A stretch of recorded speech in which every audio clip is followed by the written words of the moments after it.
نیت قربتاً اللہ، بس اللہ کو خوش کرنے کے لیے پہلا واجب. البتہ ہاتھوں کا دھونا 2 مرتبہ مستحب ہے، سنت رسول خدا ائمہ اہل بیت علیہ السلام. 2 مرتبہ پانی ہاتھوں پہ ڈالیں گے، 1 مرتبہ، اور اس کو میں انگوٹھی اٹھا دیتا ہوں تاکہ آرام سے دکھا سکوں آپ کو کہ وضو کیسے کرنا ہے. آپ نے پانی لیا، سارا وضو دائیں ہاتھ سے کرنا ہے، سنت رسول خدا ہے ائمہ اہل بیت، رائٹ ہینڈ سے اپنے سیدھے ہاتھ سے وضو کریں گے. پانی لیا، الٹے ہاتھ پہ ڈالا اور 1 مرتبہ دھو لیا، پھر دوسری مرتبہ اسی طرح سے اس کو دھویا، پھر 3 مرتبہ پانی منہ میں ڈالنا، کلی کرنا، 3 مرتبہ ناک میں پانی ڈالنا کلی. یہ مستحب ہے، واجب نہیں ہے.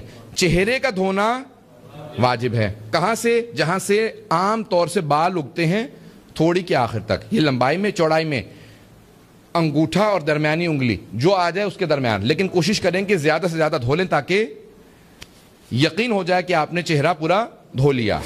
جن کے بال کم ہوں، جہاں سے عام طور سے بال اگتے ہیں وہاں سے آخر تک. واضح ہے؟ چہرہ دھونا نیچے کی طرف واجب ہے. میں کو مذاق نہیں کر رہا ہوں، سب لوگ سنجیدہ رہیں.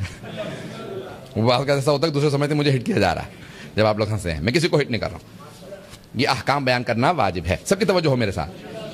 اب چہرہ لمبائی میں اور چوڑائی میں، ٹھیک ہے، چوڑائی میں اتنا واجب ہے، لیکن کوشش کریں کہ زیادہ دھو لیں تاکہ یقین ہو جائے کہ وضو ہم نے پوری طرح سے کر لیا. سب کی توجہ ہے؟ صرف و صرف نیچے کی طرف جا سکتے ہیں، ماتھے سے تھوڑی کی طرف جا سکتے ہیں، اوپر کی طرف وضو کرنا جائز نہیں. پیغمبر اسلام اہل بیت علیہ السلام نے منع کیا ہے کہ اگر آپ جان بوجھ کے ایسا کریں تو وضو باطل ہو گیا، وضو قبول نہیں ہے.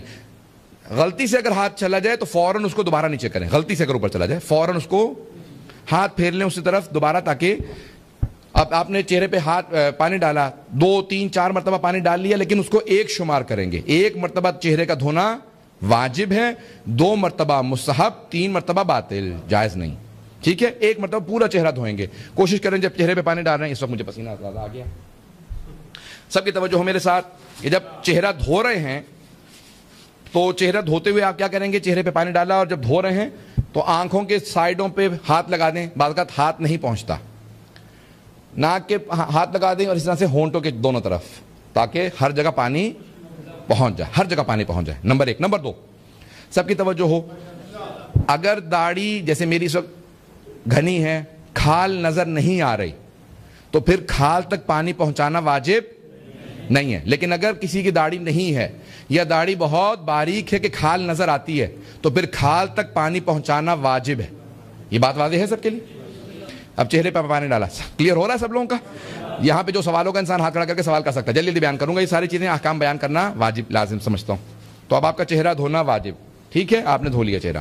اس کے بعد پھر یہ دوسرا واجب. تیسرا واجب ہے دونوں ہاتھوں کا دھونا، پہلے دایاں پھر بایاں. پانی کیسے لیں گے؟ مستحب ہے، سنت رسول خدا ہے کہ دائیں ہاتھ میں لے کے بائیں میں ڈالیں، واجب نہیں ہے، لیکن سنت رسول خدا یہی ہے. اہل بیت علیہ السلام پانی لیتے تھے، دائیں ہاتھ سے بائیں ہاتھ میں ڈالا. مردوں کے لیے کوہنی سے ڈالیں گے اور آخر تک پورا دھونا. خواتین کے لیے کوہنی کے اندر سے پانی ڈالنا مستحب ہے، پہلا یہاں سے دوسرا وہاں. مردوں کے لیے کوہنی سے پہلے ڈالیں گے، بعد میں یہاں پانی ڈال کے اس کو پورا آخر تک، کلائی تک دھونا کافی نہیں ہے، انگلیوں کے پوروں تک دھونا لازم ہے. کوشش کریں کہ ہر جگہ پانی چلا جائے، ہر جگہ پانی چلا گیا، ٹھیک ہے. اسی طرح سے الٹے ہاتھ کو دھو لیں. اب یہ جو پانی بچ گیا اسی سے سر کا اور پاؤں کا مسح کرنا، اور پانی باہر سے نہیں لینا. یہ نہیں ہے کہ آپ نے خشک کیا اس کے بعد پھر باہر سے پانی لیا اور مسح کر لیا، یہ وضو باطل ہے، قبول نہیں ہے. آپ نے اسی وضو سے سر کا مسح کرنا ہے. سر کا مسح کیسے کرنا ہے؟ اتنے حصے میں، یہ جو سر کا اوپر کا حصہ ہے، دونوں طرف اگر زخم ہو یا پٹی وغیرہ ہو تو پھر سائڈ پہ کر سکتے ہیں یا پیچھے کر سکتے ہیں، لیکن نہیں تو واجب ہے کہ سامنے مسح کریں. 1 انگلی کی لمبائی چوڑائی پہ مسح واجب ہے، اتنی لمبائی اور چوڑائی، جتنی 1 انگلی شہادت کی انگلی جسے کہا جاتا ہے، اتنی عام طور سے اتنی لمبائی چوڑائی کا مسح واجب ہے. 3 انگلیوں تک رکھنا مستحب ہے، واجب نہیں. سب کی بات ہے؟ یہ جب مسح کر رہے ہیں تو سر کو ہلنا نہیں چاہیے، یہ مسح قبول. سر رکا رہے، انگلی سے ایسے آپ نے مسح کیا، یہ مسح قبول ہے. یہ بات واضح ہو گئی؟ اب آپ نے جب مسح کر لیا، سر کا مسح ہوا، اسی طرح سے پاؤں کا مسح. یہ آپ کا دایاں پاؤں، پہلے دائیں پاؤں کا مسح کریں گے، پھر بائیں پاؤں کا مسح کریں گے.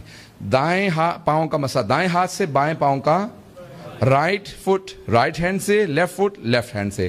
یہ آپ نے مسح کرنا ہے. پہلا نیت، دوسرا چہرے کا دھونا، تیسرا دونوں ہاتھوں کا، چوتھا سر کا مسح، پانچواں دونوں پاؤں کا مسح. اس کے بعد ترتیب واجب ہے, آگے پیچھے ترتیب نہیں کر سکتے. اور پھر موالات, پے در پے, یعنی ہر چیز وداؤٹ گیپ, فاصلے کے بغیر. چہرہ دھو لیا, اس کے بعد باتیں بوتیں کر لی, اس کے بعد پھر کہا چلے میں ہاتھ دھو لیتا ہوں, ہاتھ دھوئے, وہاں سے آ کے جرابیں اتاری, آرام سے بیٹھ کے سر کا مسح کیا, پاؤں. یہ وضو نہیں ہے, مذاق ہے. وضو جو ہے موالات کے ساتھ کرنا واجب ہے. کلیئر ہو گیا؟ کوئی سوالات تو نہیں ہے یہاں پہ؟ جلدی سے اس کو مکمل کر کے آگے بڑھوں. اچھا, پاؤں بھی نہیں ہلنا چاہیے. مثال کے طور پہ ہوا میں معلق ہے, آپ نے پاؤں اٹھایا اور ہلتے ہلاتے ایسے پاؤں ہل گیا, یہ مسح نہیں ہے. پاؤں رک جائے اور پھر مسح کریں. پاؤں رکا ہوا ہو یا زمین پہ رکھیں یا اپنے گھٹنے پہ رکھ لیں, کسی بھی جگہ پہ رکا ہوا ہو پاؤں, جب اس کا پاؤں کا مسح کریں. ٹھیک ہے, ایک بات. اس کے علاوہ پھر اگر غسل ہے تو پھر غسل کے احکام میں بچے موجود ہیں, اس لیے میں جلدی اور ریکارڈ بھی ہو رہا ہے, تفصیلات میں نہیں جا سکتا, ممبر کے احترام میں, سب کے ذہنوں میں.